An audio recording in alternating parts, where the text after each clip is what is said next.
Hi, I'm Nisha DeGaring, host of Good Things Utah, and I've been a longtime supporter of Todd's Beliefcast. I hope you find inspiration in the courageous stories shared by the amazing people Todd features on his show. The guests serve as shoulders for us to stand on, allowing us to see a little further and cultivate belief in oneself. Remember, you have the dignity and power to change. I encourage you to keep striving and believing in yourself. Enjoy today's podcast. Welcome back. This is Todd Sylvester, your host of the Beliefcast today. Thank you, as always, for tuning in. A shout out to my sponsors. Thank you for supporting me. You guys are the best. I couldn't do it without you.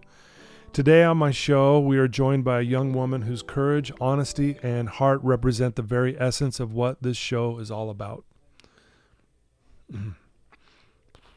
At only 22 years old, Brekelle Bott has lived through experiences that would break most people, yet she stands today as a powerful example of resilience, recovery, faith, and the transformative nature of love.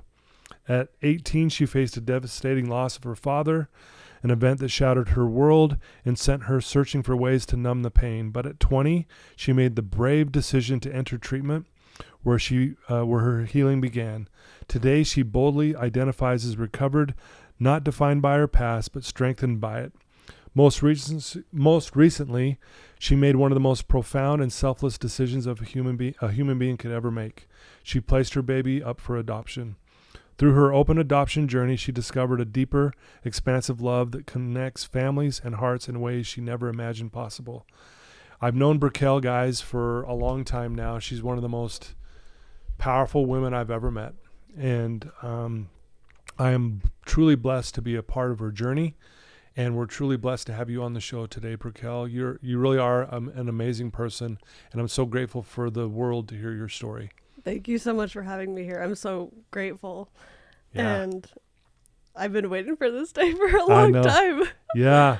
Yeah, it's been a long time coming, and I'm grateful that we're sitting here today. Me too. We're just going to have a great conversation. Those tuning in, you guys are going to love Brekelle. You're going to love her story, and you're going to learn from it. And, I'm always just amazed how powerful the human spirit is. I really am. I'm just amazed, and you're an example of that. So why don't we start off, Brekelle, letting our listeners know where you grew up and maybe a little bit about your childhood. Yeah, so I grew up in Payson, Utah. A really small town. It is growing now, but both sides of my family both live in Payson. So both sides of us, we have always just been super close, like grandparents in backyards. Okay. Kind of close.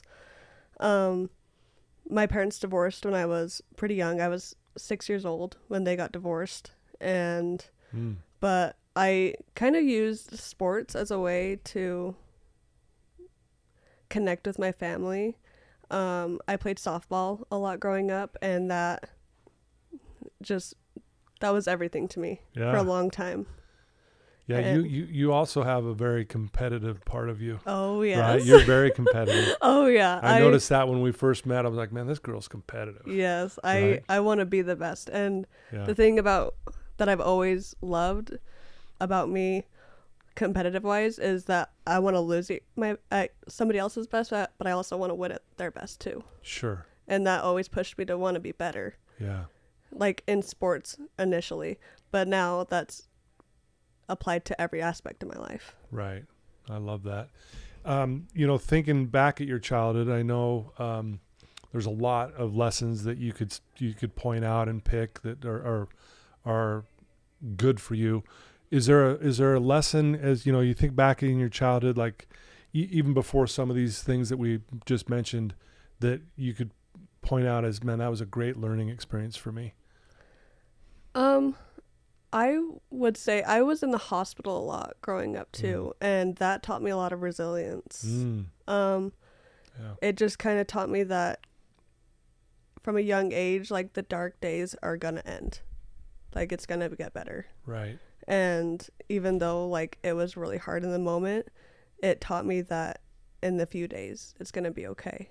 Right. Like those dark days are gonna end, and that started out like physically for me, but it also took an emotional toll on me at a young age. Right. And so that taught me like resilience, that the good days are gonna happen. They just need bad days to feel even better. Sure. Because when you're so sick, when you feel good, that really just makes everything brighter. Honestly, the world is brighter. I love that. It reminds me of a statement, the greater the darkness, the greater the light. Absolutely. Right? Oh my gosh, yes. And you brought up something really important I want to touch on, because I think, it's something that I see, that I work with clients who are struggling, is a lot of times they lack that resilience you're talking about, but not because they don't necessarily have it. They don't recognize they have it, if that makes sense. So talk about resilience and how that's played a role in just growing up, and how that, really opened up, the world to you. Yeah. So just from a young age, like I had already went through a few hard things. Mm-hmm. They aren't uncommon things, but they were hard on me at the time. And it honestly just helped me just be stronger every day. And no matter how hard that the time was, like I knew that I was going to get past it. Right. Even though it wasn't so normal for me, I knew that I was going to be okay. Yeah. I knew that I was going to be okay. Wow. And well, when you know that too, when you know you're going to be okay, that again, you go, you know what, this might be difficult and uncomfortable right now, but it's going to work out. Yeah, absolutely. Right? And I had great support. Yeah. And there have been so many people in that medical field that saved my life that I still think about every day. Wow. Still think about them. Yeah. And they have pushed me to get to my dreams too, because like that's when I realized that I wanted to be in the medical field. Mm-hmm. Like I wanted to help them the way that they helped me. Yeah. And they're amazing. I had somebody sit at my bedside, a respiratory therapist sit at my bedside for days on and off the clock, flipping through books because he thought I was going to die. My parents were prepared for me to die at 8 years old. Wow. And so just like, that's kind of where my giants begin. Like those are the people that I started looking up to.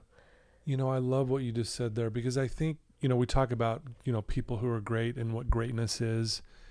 Here's this person sitting by your bedside, reading you stories to maybe help, make things easier, even if you were going to pass. And those people don't get the shout outs, right? We don't hear that about it in the news, and, they don't have this big following on social media. You know what I'm saying? Like those are the heroes. Those are the people that you go, man, if it wasn't for that person to sit there and do that, I mean, who does that, right? Right. That's great. I don't even think that they realized what they did for me. That's the crazy thing too. And if I could see them again where I'm at now, I would thank them for everything, everything that they did for me, because when I was in there for so long, I became a regular at a hospital. Yeah. And so when I go back as an adult, they still remember me. Right. And seeing them, I wanted to do exactly what they did, like I said. So I want to help people in a certain way. I want to help them emotionally, but I also want to help them physically. Right. Because I understand both sides of that. Yeah. We talk a lot about, you and I, yes. We know each other really well, and about how life happens for us and not to us. And oh, yes. Little did you know this challenging upbringing, because of the hospital stays and things like that, and and the touch and go, whether you're going to make it or not, was leading you and preparing you for some of these tougher things that were coming that you weren't even aware of at the time, obviously. Mm-hmm. And so why don't we jump ahead a little bit in your story and then talk about your father passing. I know that was a really difficult time for you. You also personally were going through some difficult things that ultimately led you to coming to treatment. Yes. And that's where I first met you. Yeah. So just why don't we start from there and just talk about that, and we'll go from there. Yeah. So, my dad was a big part of my life. He was amazing. Even though my parents got divorced when I was young, I still split my time pretty evenly between them. And so I graduated high school in 2021, and I applied to a bunch of colleges throughout Utah, and I got accepted into a few of them. Yeah. But I wanted to go down to Utah Tech to do medical school, but I had something inside of me just telling me that I shouldn't go. And I had an awful feeling that something bad was going to happen if I wasn't here. So come November, this is 2021, so this is like right after like the thick of COVID. And November, my dad got really sick. It was right after our last deer hunt together. He got really sick with COVID, and he did the 2-week quarantine, and he was fine. Yeah. Then he ended up going to Missouri for another deer hunt, and ended up getting pneumonia literally right after he got COVID. So he came back early from his trip and was in the hospital that day, and that was on a Sunday. He got admitted into the hospital. And at this time, hospital had regulations about COVID, so that you could only have one visitor a day. Yeah. So the last time that I saw my dad was on our last deer hunt in October. So that Sunday he got admitted, and every night he got worse. I think that I can't say I know why, but he got really anxious every single night because he was alone in a hospital. Typically he's like, he's not used to that aspect. Yeah, it's understandable. So he declined every night, and that Friday, I got the call that he got put on a ventilator Friday night, and I was high when I got the call.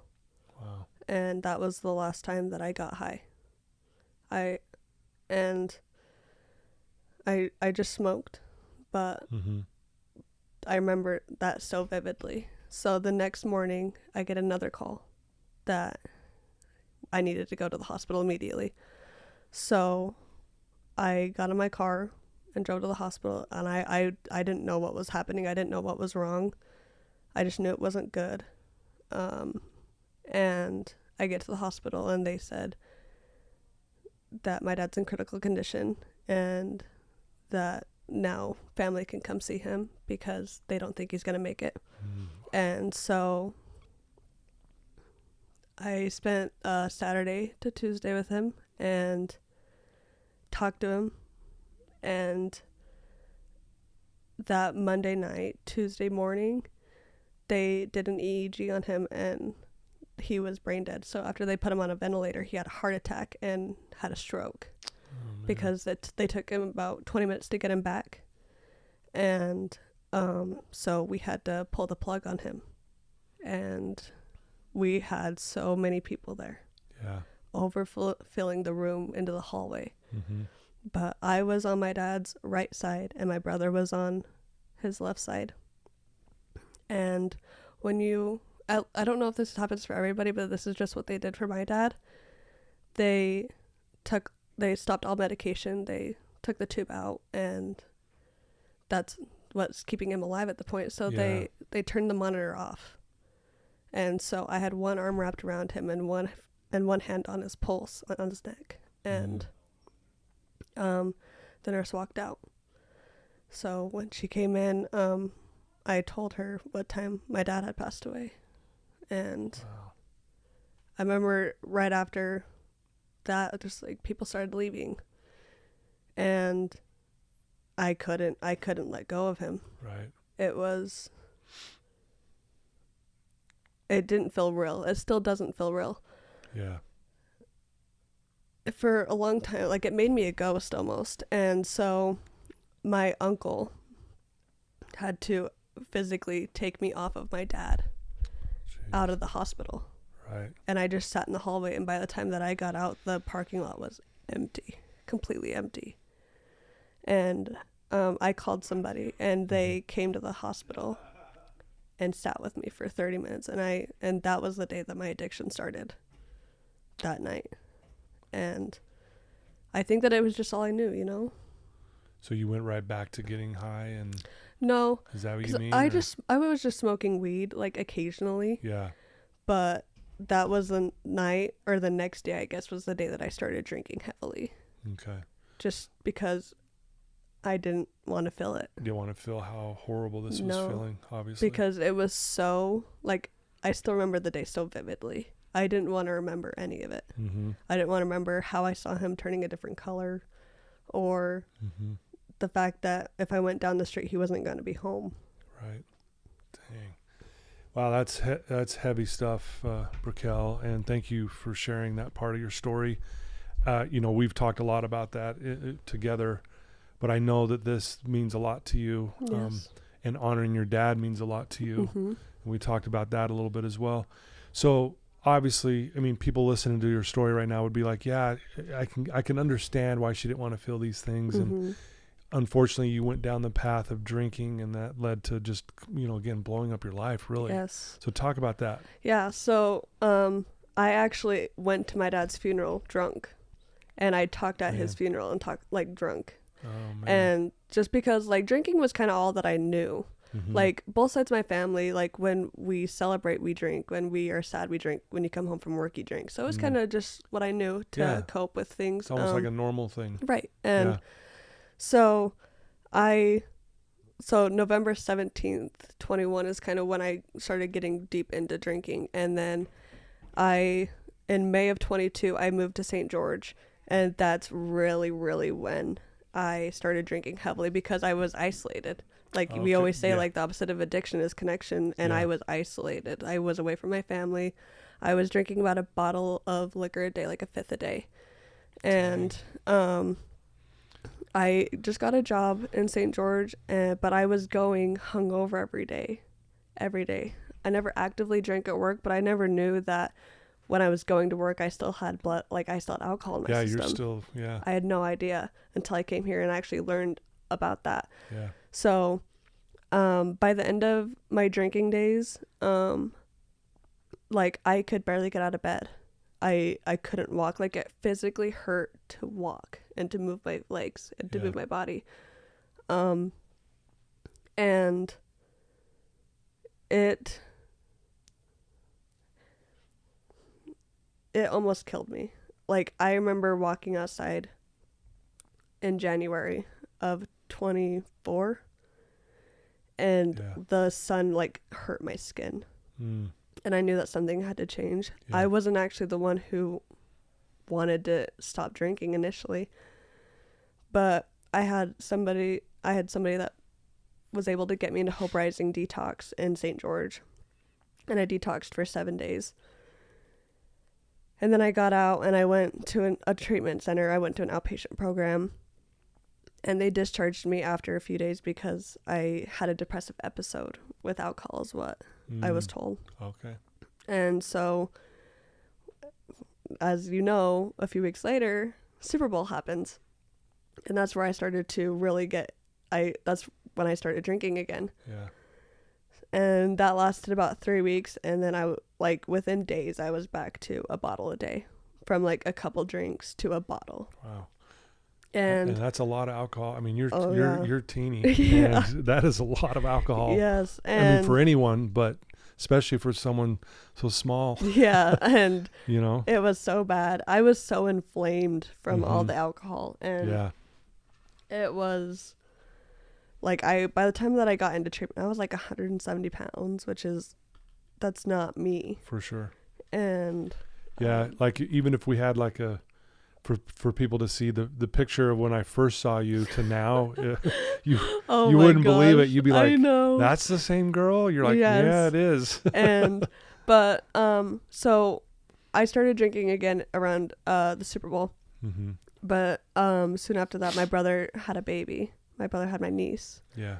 And so I came up to Payson to meet her, and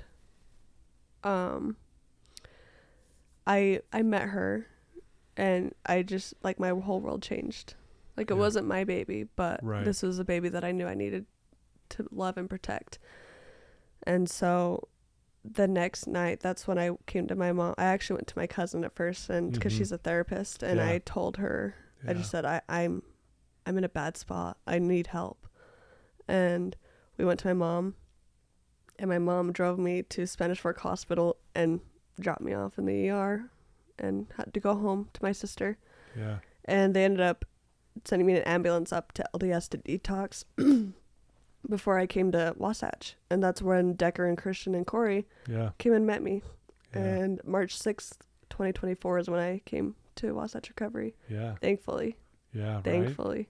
Right? Yeah. No, it's amazing. And those guys are like angels, when they walk into a hospital, right? And I thought that they were the guys from The Hangover initially. Yeah, that too. Yeah, I know. That's truth on both sides there. Right. But and then obviously you chose to come into treatment. Yes. And not only did you choose to come into treatment, what I want to point out, and I'd love to hear your thoughts on this too, because we've had a lot of sessions together. You were a sponge. And what I noticed off the bat was how hard you were willing to work. Because I noticed that, because people ask me all the time, what's the difference between someone who's successful and someone that's not in treatment? And if we boil it down, it comes down to, are you willing to put in the work? Because it is a lot of work. Oh my gosh, yes. But we got that from you initially. It's like, okay, this girl really wants to work. And that was refreshing, to be quite honest, because we don't get a lot of that. A lot of people stay stuck, and I understand. And the problem is they're not putting in the work. Yeah. Right. And when I came in, I was terrified. I don't know if you remember, but like I was described as timid. I don't know how, but I think that it was just so new to me, and it was terrifying. Well, and then you throw in your detoxing, and you've been through hell and back, and you throw all that, and then we're like, hey, come meet all these strangers. Right. You're just like, where am I? I know. Yeah. But yeah, when I came in, like the first day or two was kind of just settling in, but then like I kind of I met with Wendy in process, and I was just like, oh. Yeah. And you're like, she's the real deal here. Right? And when she processed me, I was just like, oh, everything that I knew was wrong. Yeah. Then we met, and I thought that when I came to treatment, it was going to be all AA meetings and stuff. But when I met with you, that's kind of really, really when I realized like the way that I'm doing life is not right. Yeah. And I need to listen to this person who I love the way that you thought. I love the way that you taught me. And I knew that I saw you and I wanted to be where you were. I didn't want to stay stuck.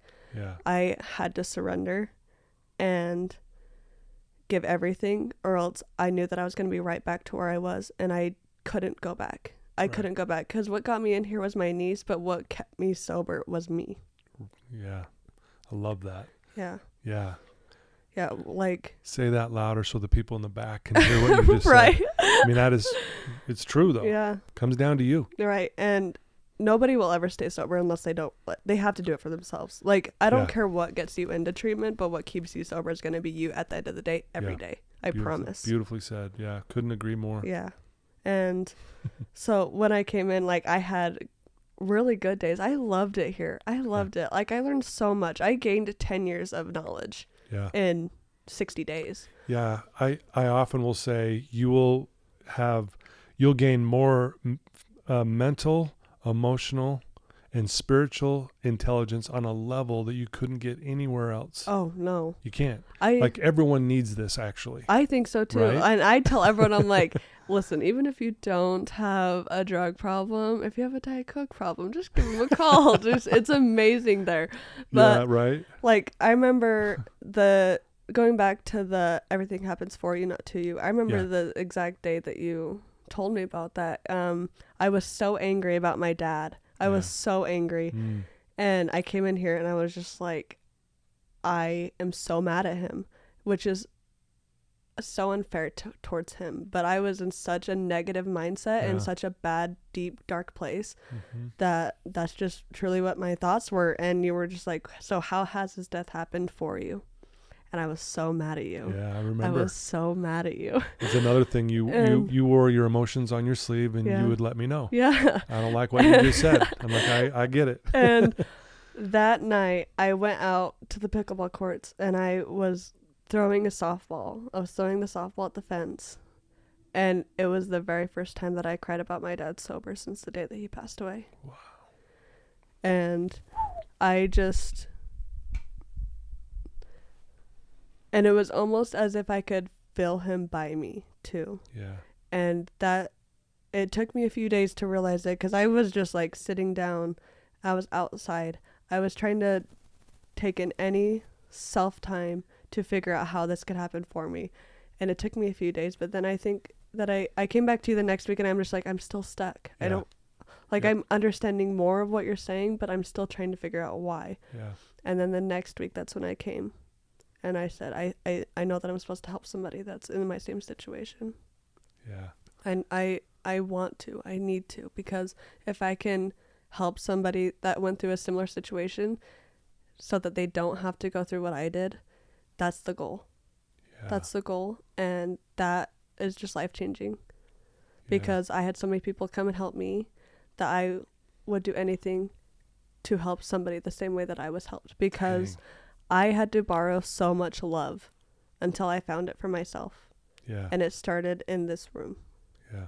It started in this room. And this is where I built myself from the bottom of the bottom. Yes. Well, I know you've done a lot of work with Wendy, and she's fantastic. Oh, and she's so amazing. good at what she does. And I think, I helped supplement or at least add to what she was helping you with. And I was, we were working more on what are we going to do moving forward kind of thing. And again, you were a sponge. You worked hard. You took everything in. Even though you were mad that I said that, you still didn't discredit it or discard it. You're like, okay, let me let that marinate and let me see if I can figure out where this is going. And I do remember you eventually coming back going, okay, I'm starting to figure this out.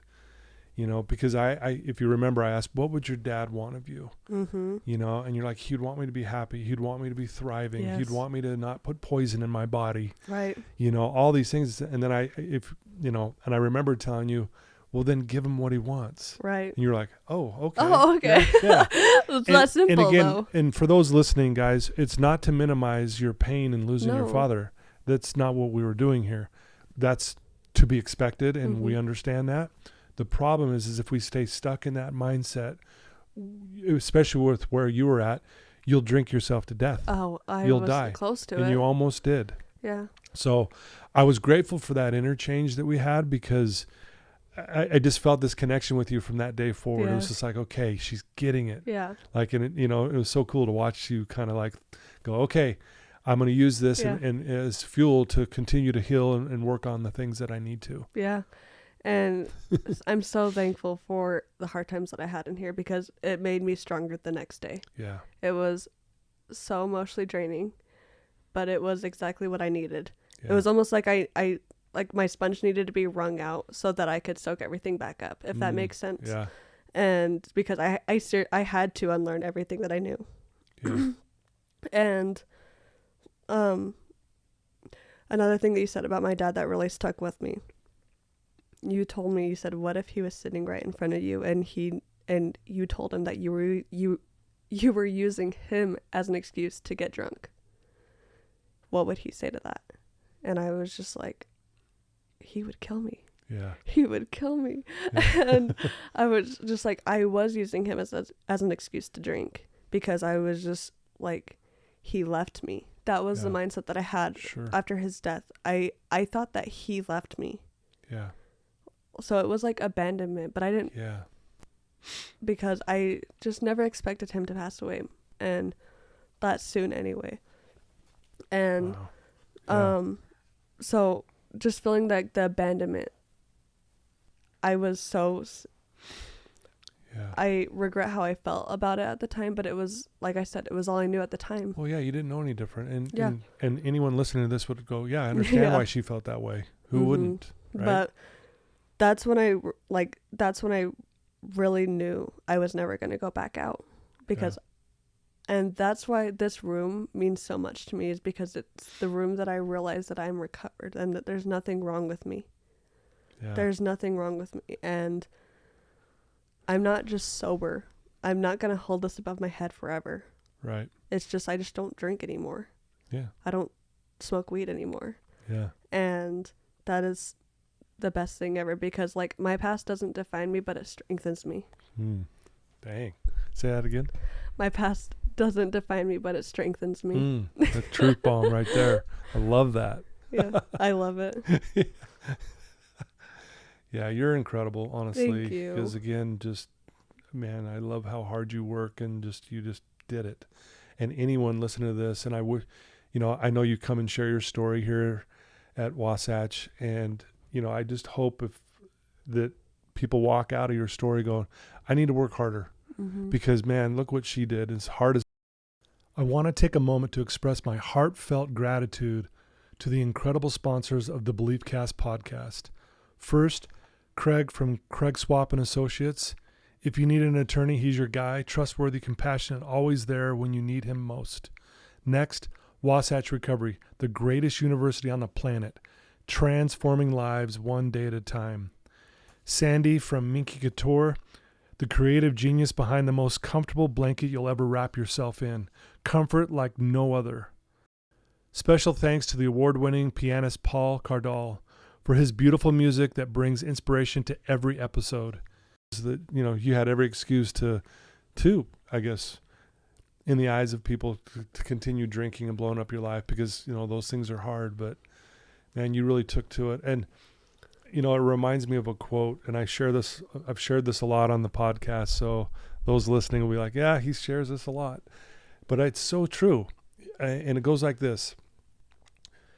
I tried to find myself I could not see. I tried to find my God eluded me. I tried to find my brother, I found all three. And it's one of my favorites. Right? And I think that is the magic, is when we can get to that place where, yes, we have to talk through things and we got to process stuff. But when we get to that place like you did, where you go, you know what, I want to give back. I want to be like that guy that sat next to me in my hospital bed when I was younger, reading me stories, thinking I'm not going to make it. I want to be that person for someone else. See, that's the magic. Because I believe everyone's purpose is to help other people. I agree. And then we have to decide, though, the harder part is, how do I do that? That's where we kind of like, man, because there's a million different ways we could do that, right? Yeah. And it was so cool to kind of see you have those lights turn on and go, because you are a powerful force, and we need you, and the world needs you, you know? Yeah. Thank you. Yeah. And I remember sitting down, and I don't remember, I think it was one of your groups, and you told us the ratio of successful people to get sober or to get clean. Yeah. Uh-huh. And I was just like, that will be me. Yeah. I will be that one person out of this whole room. Yeah. Obviously, I hope. I was just like, no, we're all going to beat this odds. But I was like, but if not, I will be this one. Yeah. Like, there is no, I think I'm too stubborn to go back out. I know. Because I wanted to be a part of that. Again, that's that competitive fight in you. You're like, you know what? No, Yeah. I'm not going to be a statistic. Right. I'm not going to do that. Right. And I will never be a statistic again. Yeah. Well, and that's why, for those listening too, that's why I bring it up in a group setting. It's like, because I challenge everyone, don't be the statistic. We don't have to be. Mm-hmm. If they say the success rate is, 2%, I'm not going to, I'm not going to buy into that. Yeah. I'm indifferent, because I believe all of us can rise above it. Again, I am, like I said at the very beginning of this, I'm always amazed at the power of the human spirit. Mm-hmm. And you're proof of that. Yeah. You really are. So you rock it through, you do really well in treatment, and you get to this place where you're really in a good spot. Yeah. Right? Mentally, emotionally, physically, spiritually, you're just in a good spot. And then, you have another challenge that's coming your way. You're not really aware of at the time, but you end up getting pregnant, and you give this baby up for adoption. Mm-hmm. Now, I have no clue what that is like. I have no clue. I'm not a woman. I don't know what that's like to have a baby and to be able to then give that baby up. I have watched my wife give birth to my 4 children and the connection she had with those kids. Mm-hmm. So I have a little bit of an understanding of how difficult a decision it had to have been for you to go, you know what, the best thing right now for this child would be to give it up for adoption. So now I kind of paint this big picture. Mm-hmm. Tell us whatever you're comfortable with of this experience that you had to go through. Yeah. So I found out in January of this year, of 2025, that I was pregnant, and it was terrifying. It was terrifying. And I told my baby's birth dad, and he just got out of rehab, just like that same month. So like he got out, I think like January 5th, and I found out January like 23rd. And we were both just terrified. And he just got out of treatment. I was sober for a while, but how could I not be? Like, yeah. And I just didn't know what to do. So I just kind of was like, I'm just going to play this out. Because I wanted to see if it was going to be a viable pregnancy. I wanted to wait for a few weeks to see if it was going to work out. Yeah. So then it did. And my baby's birth dad ended up relapsing again. So I just knew that I had to figure this out on my own. Mm-hmm. I had to do everything to protect this baby. Yeah. And I actually almost got an abortion because I didn't know what to do. Like, in my head at the time, I was just like, I can do this and nobody would know. Nobody would have to know. Right. And it would be easier to not have to tell people, but something inside me just told me that I couldn't do it. Yeah. So the night before my consultation for that, I told my mom about it, and she just said, we will figure it out. She said, we will figure this out. Please, please don't do this. And I said, okay. So I ended up going to the doctor and telling him that I'm looking into adoption because I knew very early on that I couldn't do it. Not that I couldn't do it. It was, should I do it? Because at the time I could barely take care of myself financially anyway. Sure. And I couldn't rely on my baby's birth dad because he was in active addiction, one. And I looked into like government programs and I just barely made enough to not get assistance. But what I make isn't enough to support me and a baby. Yeah. So I knew early on, and I went to the doctor and told him that I was looking into adoption, and he said, okay, we'll set you up with a social worker. So I said, okay, that's perfect. And I go, and it was actually like a therapy session. Mm-hmm. And I was like, oh, no, thank you. Like, I have 2 amazing people that I talk to about things. Right. And so then that day I just took things into my own hands, and I just started researching like adoption agencies, and I started calling them, and they were telling me about their stuff, and they just said, we'll set you up with a caseworker, and but until then you can go on our website and look through our families.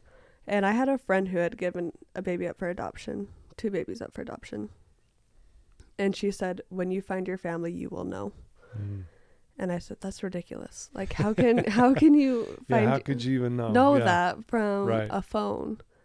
Right. And so I was looking through the families, and I was with Dalton.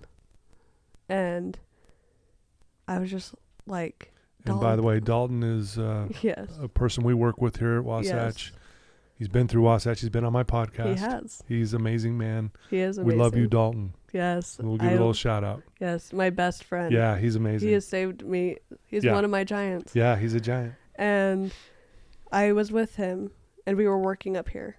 And I was just like, Dalton, like, I feel like I know these people. I came across a family, and I said, I feel like I know these people. Mm-hmm. And he's like, what do you mean? I was like, they just feel familiar to me. Yeah. I was like, okay. So I looked through the entire list of families 3 times, but every single time I went back to this family. And it was like my soul was like on fire in an amazing way when I saw them. Like, familiarity. So they were the first people I reached out to. I reached out to 5 families, and they were the first people I reached out to. We ended up talking on FaceTime the next day. It was supposed to be like a quick little conversation. But we were on the phone for an hour and a half, and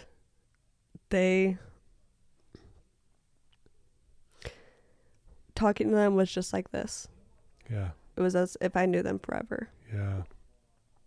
And I went to lunch right after with another family, and I just called my mom after I had that lunch, and I said, the family that I FaceTimed, there's not one doubt in my mind that they are my baby's parents. And yeah, you just knew it. I knew it. Yeah. And Like, it goes back to, like, I thought that was ridiculous, but, like, I really did know from seeing, like, before I even talked to them, I knew that it was them. Something was telling me that it was them. So that Thursday or Friday, I went and met with my caseworker for the first time. I was 13 weeks pregnant, and I matched with that family, and they were with me the entire time. Yeah. They were with me the entire pregnancy, and, like, they came with me to doctor's appointments. They showed up for me. And ever since the day that I matched with them, me and AC's my baby's name. Me and AC's mom have talked every single day since. Yeah. And we grew it's very... It's an open adoption. Yes. For those, just to reiterate. Yes, we have grown so close. She's a sister to me at this point. Mm-hmm. But when they couldn't come up for doctor's appointments, we FaceTimed for every ultrasound. So I have screen recordings of us seeing AC when I was awesome. Pregnant with him. That's awesome. And, like, we had a gender reveal. So me and AC's birth dad and Jaylee and Cameron are AC's parents. So it was me, AC's birth dad, and Jaylee. We had a gender reveal right before we went to an ultrasound where, like, we confirmed that he was a boy. And eventually we ended up having a baby shower because I knew that I wanted my whole family, because I never realized how hard that it was going to be on my family. Yeah. At first. Like, that wasn't a thought that crossed my mind. Like, the only thing that, like, I knew at the beginning was I needed AC to be okay. Yeah. I had to do this for him. And so my family really struggled with it for the first little bit. And then I was talking to Jaylee and I just said, let's get your family and Cameron's family and my family together and let's do a baby shower so that everyone can meet. And I think that would really help my family. And I also want to know yours too, if I'm going to be around. Yeah. So we had a baby shower and it was so beautiful. It was so beautiful. This is thirsty work here, I'm telling you. I know. Right? And so all of our family met, and that day it was like a love multiplied. Like, this love of this baby multiplied into so many people. Yeah. And they took me in as if I was their own. All of us are family now. Yeah. That's amazing. Yeah. And fast forward, it's now the end of my pregnancy. I'm just about to have him. And I found out that AC's birth dad had been using majority of my pregnancy because he was, like, around a little bit. Yeah. Not much, but he was around a little bit. But then I didn't know this, but he had been using most of my pregnancy when he was, like, coming to my doctor's appointments. Mm-hmm. So me and Jaylee and Cameron agreed that he should come see him, but he's not to hold him. So I got induced at 38 weeks because AC was running a little bit small in my belly. Mm-hmm. So that morning I go, like, Jaylee and Cameron come up to the hospital. We meet each other there and we're getting all set up. I'll never forget this day. And we get into the hospital and we get in there and we just start talking, and they start me on Pitocin to start labor, and within minutes they lost, like, AC's heart rate dropped, and they, like, nurses come in and they start flipping me and telling me to go on my hands and knees, and they're trying to get his heart rate back up. They did, and so they stopped the Pitocin and they said, we're going to start Pitocin again in another hour, and if his heart rate drops again, you're going to need a C-section. And I was like, okay, he needs to be here safely. Just do whatever you need to do. Yeah, whatever it takes. Yeah. So they started again an hour later. And so the anesthesiologist just came in and my water broke when he came in. So AC was coming that day no matter what. Yeah. So they start Pitocin and he's good for like 45 minutes. And I go and scoot up and they completely lost his heart rate. So tons of nurses come in and they are like trying to turn me and my epidural only worked on one side. Oh. So they were trying to turn me, but I kind of helped them. And the chargers came in after a few minutes and was like, take her back. So they took me back for an emergency C-section. And because my epidural only worked on one side of my body, they had to put me under anesthesia. Oh, wow. To get him here. And so when I woke up, AC was here. Mm. And I go back to the room and I remember I told my nurse, I said, don't let anybody hold him. I have to be the first person to hold this baby. Meaning my family. Sure. Yeah, right. And so when I woke up, I was just like, nobody look at him. Nobody look at him. Because to me at the time, it was equivalent to holding him. Yeah, right. Don't even stare. But as soon as I started coming more to, I saw him and I just knew that I was on a clock. That's exactly what my thoughts were. I'm on a clock right now because I have him from this time until the day that it's from the minute we leave. Wow. And so I'm holding him and I remember I told everyone, I said, I have to show Todd. And I just barely came out of surgery and I said, where's my phone? I need to call Todd. And I FaceTimed you and I showed you AC that I was so drugged at the time from all the medicine. It was funny too because when I knew you were having the baby and I saw this FaceTime coming through from you, I'm like, what the heck? So I'm like, all right, I'm gonna answer it. Right. And sure enough, you're laying there. Yeah. Oh my gosh. That was really special for me too, that you thought of me in that moment. Yeah. And just that meant a lot to me. You're my biggest giant. And I was just I want to show the person who made it possible for me to be here, in the state of mind that I'm in. Yeah. And in the circumstances that I have. The whole reason I was able to do this is because of all that I've learned.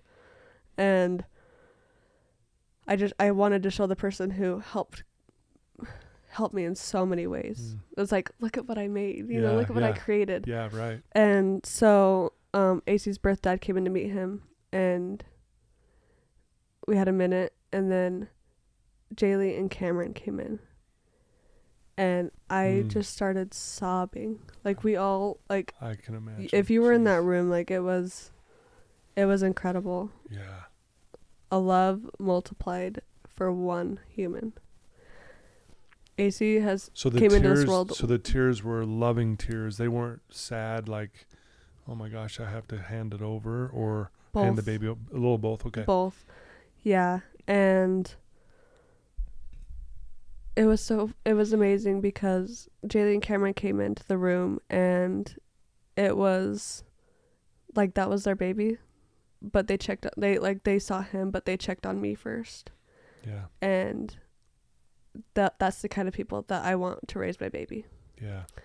And so, because I had an emergency C-section, I was in the hospital from Tuesday to Saturday.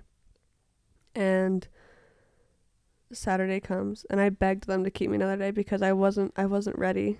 Yeah. I got maybe 7 hours of sleep the whole time that I was in the hospital because of the thought of I'm on a clock. I have to spend every waking I have to. You're just trying to get as much as you can. As much as I could. And so I stayed up with him every night just watching him sleep, feeding him. And that Saturday came and the social worker came to the hospital. And so it's a social worker and a notary that comes, and they came with the paperwork, and it was me, my mom, my sister, my cousin, my aunt, and both my grandparents. And it was time to sign AC over. Yeah. And if you were the filling in that room, truly, that was the hardest thing that I've ever done in my life. It took me 45 minutes from the time that they handed me the papers for me to actually sign them because I just kept looking at him and I wanted to keep him so badly. It was a love that I never knew possible. Yeah. And I just kept looking at him, and every time I looked at him, I just knew that I needed him to be okay. Yeah. That's what mattered to me, was that he needed to be okay. Yeah. Because if he was okay, I was going to be okay. So every person in that room was sobbing, like the social worker, the nurses, my family, me. And I signed the papers, and then I just asked everyone in the room to give me a minute, because I wanted to talk to AC. Yeah. And so I just talked to him. I told him that I would always be here for him, and that he was going to the best of the best people. The best of the best people. AC's right where he's always been meant to be. I truly believe that. Like, as hard as it is, like, I never thought that I would give a baby up for adoption, but for the circumstances, like, this is the best case scenario for the circumstances. For sure. And he is thriving. He's thriving. And I still see him. I talk to his mom every single day. Yeah. Every single day. And like you said, she's like a sister to you now. She is a sister to me. And how cool it is for them to be so willing to keep you connected. And even though I know it's an open adoption, but I mean, to be able to keep that connection going and that they're willing to do that says a lot about them. Yeah. Oh my gosh. They are incredible. Like, the most Christ-like people I've ever met in my life. And their hearts are pure gold. Yeah. And another thing that happened, so AC's birth dad met him high, so he was high the whole day. And so that was like that whole first day, like the week that I had AC in the hospital, it was so much, and I think I was in so much shock too. I think that's why I couldn't, like, it was hard. It was hard delivery, a hard situation with all of everything. Yeah. Everything was so hard. It was the hardest week that I have had in my life. Like, but like I wanted to keep AC more than anything, but I had to make sure that he was going to be okay. So I'm so thankful for his parents, and he is growing up exactly how I always imagined me raising my babies. Yeah. So I know that he's in amazing hands. He's going to do amazing things. Yep. Especially like being around the people that he's around. I'm so grateful. I'm so grateful for them. And there's no way that I would ever be able to do all this if it wasn't for everything that I've learned. Like, I had to start practicing gratitude every day. Like, even though like my situation wasn't ideal, it wasn't going to break me though. Right. It wasn't going to end me. Like, it could have, it should have. Yeah. But I knew that I had to be, it almost took me back to the time where you told me, like, where you said, what if my dad knew that I was using him as an excuse to go drink? Like, I knew that, like, I had to be, I had to be good for me so that I could be there for AC and his family. Right. So postpartum was really hard for a little bit. I got really sick. I had complications from my C-section after. So I was really sick for a little bit. But postpartum, the first few weeks was really bad. But so AC went with his family on Saturday. I saw them again the next day, and I came to you the next day. So I was 6 days postpartum when I came and saw you, and I've seen you every week since. Yeah. Just because, like, I knew that, like, postpartum at the beginning was really hard. Sure. And I allowed myself to sit and be sad for a little bit, but I knew that I had to get back up because I wanted to be an example to AC that we don't give up. Yeah. And that if I had so many people showing up for me, how can I expect people to show up for me if I'm not showing up for myself? Love that. And it just kind of goes back to I had to borrow love for a minute until I found it again for myself. And it wasn't that I lost it. It was just that I needed to remember. Yeah. And sometimes it takes a minute to remember, right? Yeah. And so I was also, I had to allow myself to feel all those feelings for a minute, but I couldn't stay there. I couldn't stay there for very long. Right. I had to pick myself back up. I wasn't going to make it if I didn't. Yeah. And I'm so thankful I did. And I'm so thankful that I'm able to be here every week because this has saved me in the end. Yeah. Like, you're one of my giants. I would not, thank you. Seriously would not be where I'm at today if it wasn't for you and all of your help. Like, I'm recovered. I practice gratitude. Like, I'm resilient because of it and disciplined. And it all of that was starting with surrendering. Yeah. And I know that I just know that it's going to be okay. Like, it's still so hard. It's hard to see the baby that I had with another family. Right. Because, like, it goes back to, sometimes I think that should be me.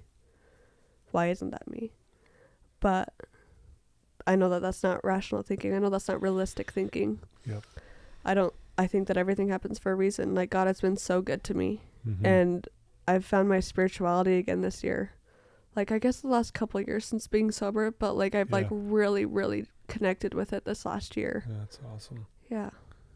Well, you're amazing, and thank you. And I thank you for sharing that part of the story of your life. It's heavy, but it's beautiful at the same time, and the way you handle it has been great.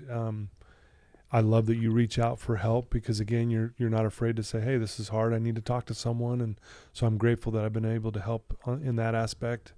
Again, you're a hard worker, but you're an inspiration to anyone out there, and especially women, if you feel lost or alone, and even those who, maybe you're pregnant and you're not sure what to do with your baby. And if you really aren't in a position at the time to take care of it, adoption is an amazing option for you. And you're proof of that. So thanks for, being vulnerable with that story. And yeah, I have so many questions right now. But I don't want to overload you with a bunch of stuff. But I do have a big one. And I ask this with all my guests because it's very powerful what we hear is, and I know people have tuned into this who are struggling. There's people listening to you right now who are in a bad place in their life. And I want to ask you, what would you tell that person tuning in right now who's struggling and they're in a dark spot? What would you tell them? It's going to be okay. I promise you that the dark days are going to end. I promise. I was there. I feel for you. I don't know exactly what you're going through, but I feel for you. Mm-hmm. Give yourself the benefit of the doubt. Push through, because if I didn't, I wouldn't be where I'm at. If I can do it at such a young age under circumstances, I promise you can too. Right. And I'm thankful for what I've been through, and I think that everyone will be one day too. It's just, you can't quit. Yeah. I think that every single person on this earth has helped another human being without even realizing it. I think everybody has a purpose. Yeah. Everybody has helped somebody and they don't even know it. And just stay until you can find your purpose. Yeah. Hold on a little bit longer. Ask for help. Because if I didn't, I wouldn't be where I'm at today. And it's okay to borrow love until you find it for yourself. Yeah, you've said that a lot in this episode, and I think it's really beautifully said, and it's a truth that it's okay to do that, right? Yeah. Like you said, it's there in you. You just don't really remember or recognize it. But so therefore, let me see it in you for a minute. Yeah. And then hopefully it starts to spark in me the remembrance of that in myself. Right. Yeah. So I guess the whole main message that I would give is it's okay to borrow love until you find it for yourself. Gratitude is the key to success. Gratitude is life-changing. If you practice gratitude every day, I promise you your life is going to change, and that it's going to be okay. It will always be okay. The dark days are going to end. Yeah. Good days are going to happen. The bad days have to happen for the better days to be worth it in the long run, honestly. Yeah. And suffering, Christian says this all the time, suffering is mandatory. Wait, no. Pain is mandatory, suffering is optional. Yeah. I love that. Yeah, it's true. Yeah. Yeah. Yeah, we all go through it. Yeah. Well, you have an amazing story, and thank you for taking some time today to share it with our listeners and followers. And I've been edified today. I'm sure anyone listening in right now is saying the same thing. You really are an example of perseverance, resilience, one who doesn't give up. I love what you said. We don't give up. You know, like you're talking about even your baby. We don't give up. Yeah. I want him to know we don't give up. How cool is that, right? Yeah. I love that. That really hit me hard when you said that. So many great things you said today. And, you know, I just want you to know that you really are going to make a big impact with this, you know, episode and people listening to you. It's going to spread all over, and it's going to be amazing because people need this message. Yeah. You know, if people want to reach out to you, Brekelle, and just, I guess, follow your journey, you know, and maybe even ask you a question or two, what would be the best way for them to do that? You can reach out to me on my Instagram. It's Kellebott, KELLEBOTT. That's the best way to see my story. I've posted about the open adoption and about my dad. And if you have any questions, just please reach out to me. Yeah. I'm always here. I love that. I'll put the I'll put the link in the show notes so they can get right to your Instagram. And anyway, I encourage anyone listening to this right now, if you have a loved one who's struggling, and it doesn't matter what the struggle is, but send them the link to this episode as a way to break the ice with them, and then follow back up with them, and you'll have a great conversation with them. Absolutely. So share this with everyone. And Brekelle, thank you for being vulnerable today with us and sharing your light with us. It was truly, again, I'm always just blown away how powerful humans are, that they can overcome some really hard and dark times. The story we tell ourselves is so impactful. Yeah, right? Words are powerful. Words are powerful. People are powerful. Yeah. Awesome. Well, thank you for your time today. Thank you so much. I mean, that went fast. I know. Here we are. I mean, that was boom. Thank you for having me. We've gone over an hour. Yeah, absolutely. And it's my honor. And thank you for letting me be a part of your journey. Thank you for being my giant. You're welcome. Yep. We're just giving back, you know. So right. I've got a lot of giants, and they, taught me, and I'm hopefully spreading the word to them. So anyway, thanks everyone for tuning in. Again, thanks to my sponsors. I appreciate all the belief you have in me. And thanks to the listeners. I love you guys. I really do. I love you. Keep sharing this message. Send it out to your loved ones. It'll be one of the best Christmas gifts they could ever have this year, is listening to this story. Love you guys. Brekelle, love you. Thanks for all you do.